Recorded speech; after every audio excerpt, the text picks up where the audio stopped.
Science of Mind, A Philosophy of Faith, A Way of Life by Ernest Holmes. Reading from page 114, paragraph 2, through page 117, paragraph 3, using inclusive language. There can be no real enjoyment of life until we see that everything is animated by the Spirit. And as we see that things are thus animated, we are beholding the real universe. The essence of reality is invisible, but the substance of the invisible is seen and heard and is part of the everyday life of all. We find that on the subjective or soul side, we are subconscious, but subconscious does not mean unconscious. Subconscious merely means subjective to the conscious thought, compelled by reason of its subjectivity to receive what is put into it. It is karmic law because it is the use we are making of universal subjectivity. Karma means the law of cause and effect.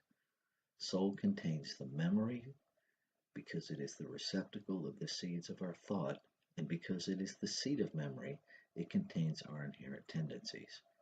It also contains the collective suggestion, for we are not dealing with a separated or isolated subjective mind, but with the one subjective mind. There is a vast difference between thinking of having 3 or 4 minds and having one mind which all use. We treat of soul as being part of the mental being, which is subjective to the conscious mind. From this point of view, the individual soul is an effect and not a cause.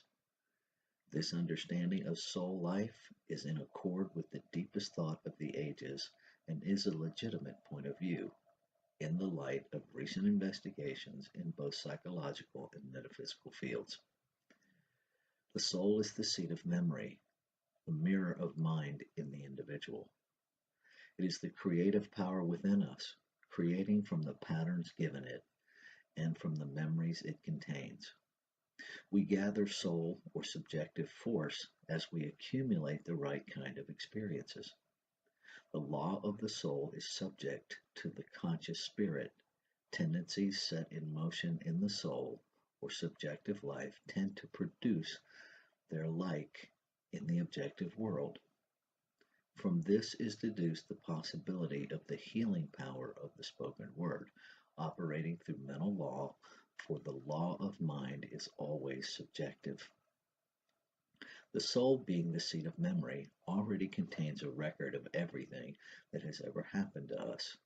These memories as a whole constitute the subjective tendency of the individual life. This tendency can be changed through consistent effort and a determined.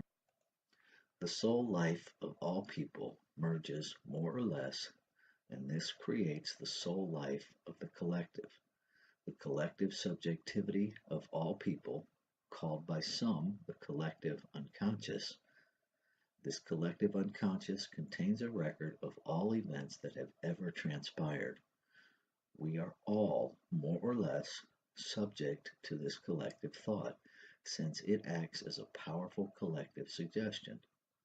The sum total of all erroneous belief binds until the individual mentality lifts themselves above the law of averages into the higher law of spiritual individualism. In studying our relationship to the universe, we have discovered how the spirit and our soul are like the spirit and the soul of the universe. Let us now consider the idea of body. Body, effect, affairs, conditions, health, disease, destiny, riches, poverty, business, vocation, profession, results, any word which stands for the externalization of our thought and endeavor, we class as a part of this body. Our outward life is a result of the subjective state of our thought. The thinker is conscious mind, but when we think, we let fall the forms of our thought into the subjective mind, which is the universal medium of all thought and action, and as a result of this, the creative medium at once sets to work to produce the thing outlined.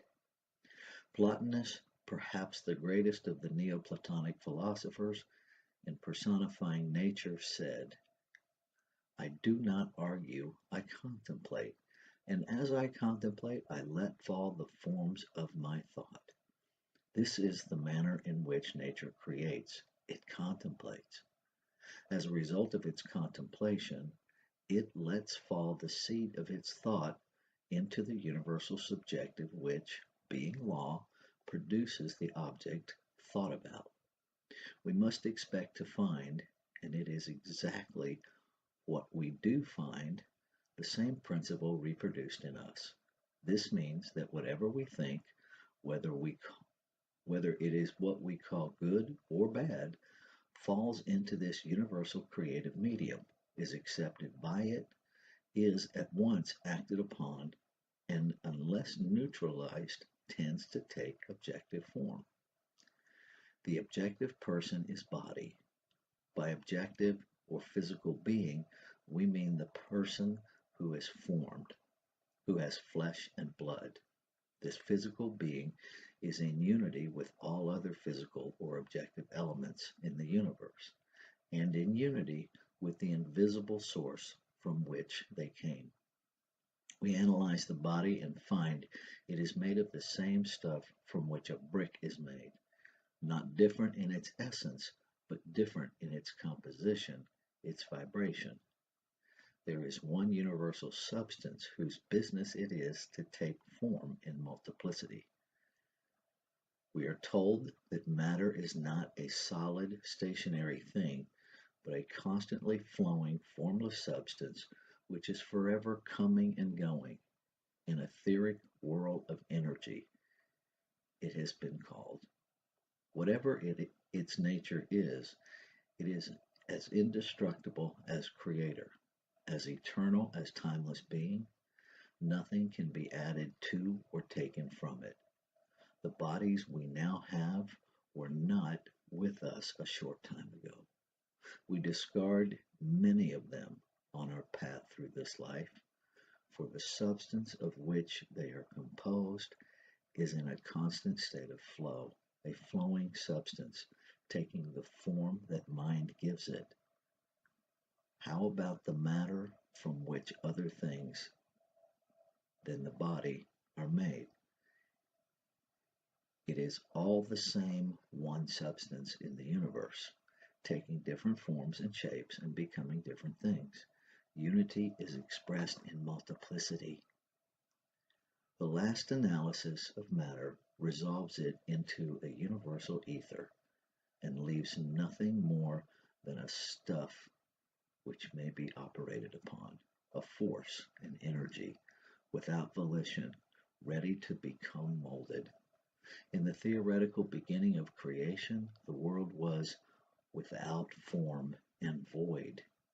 There is no difference in the ultimate and minute particles which take innumerable forms, only a difference in the arrangement.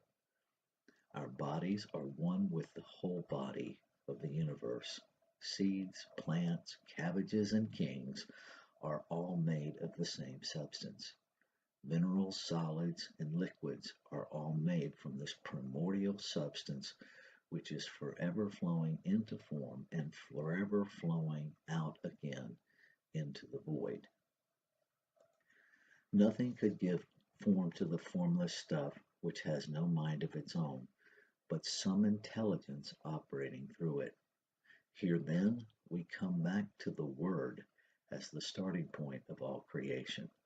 Creator's Word in the great creation, the great world, and our Word in the small world. One Spirit, one mind, and one substance, one law, but many ideas, one power, but many ways of using it, one source, in whom we all live, and one law which we all use. One, one, one. No greater unity could be conceived than that which is already given. So we find that we are one with the physical universe in which we live. The physical universe has no self-determination. We find that our physical body is a latent mass of matter. Our body is really one with the body of Creator, with the physical universe, but body does not know it is body.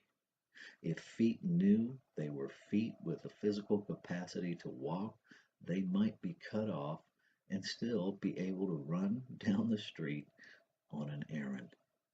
It is one thing to say that our feet do not know they are feet, and quite another thing to say that they are illusions. Yet all are agreed that they have no intelligence of their own. Of itself, the physical universe is an effect. So, it is the physical part of us